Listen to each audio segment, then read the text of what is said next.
Dead Cells should not be taking up as much of my time as it has. It is a mashup of trendy gaming conventions with few original contributions. Even the title is so deathly soulless, I am constantly checking myself to make sure that I am correctly naming Death Cell. Damn it!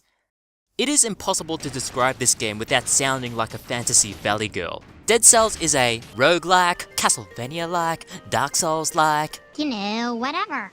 If none of these references mean anything to you, firstly, watch more Simpsons. Secondly, Dead Cells is Souls-like in that enemy attack patterns are fixed and exploitable. Castlevania-like with its art style and emphasis on exploration. Oh, and there's also a whip.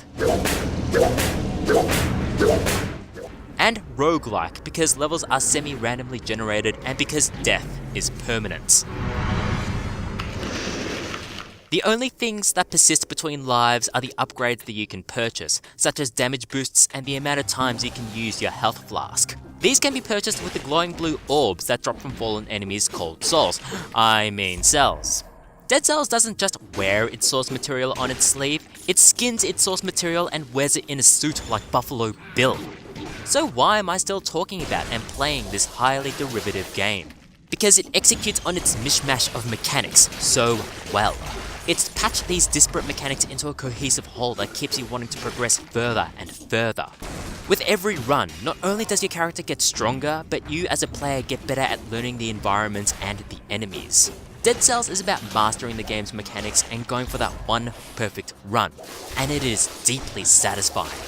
It also can't be understated how tight the controls are, how good the moment-to-moment combat feels, which makes the moments when the controls don't work as expected even more infuriating.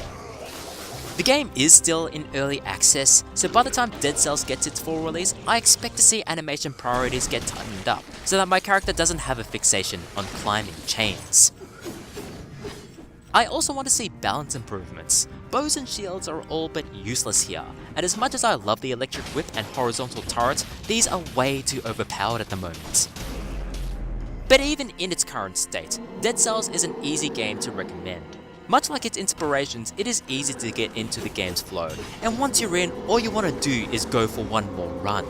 Dead Cells may not be an original composition, far from it, but it is a damn fine cover version.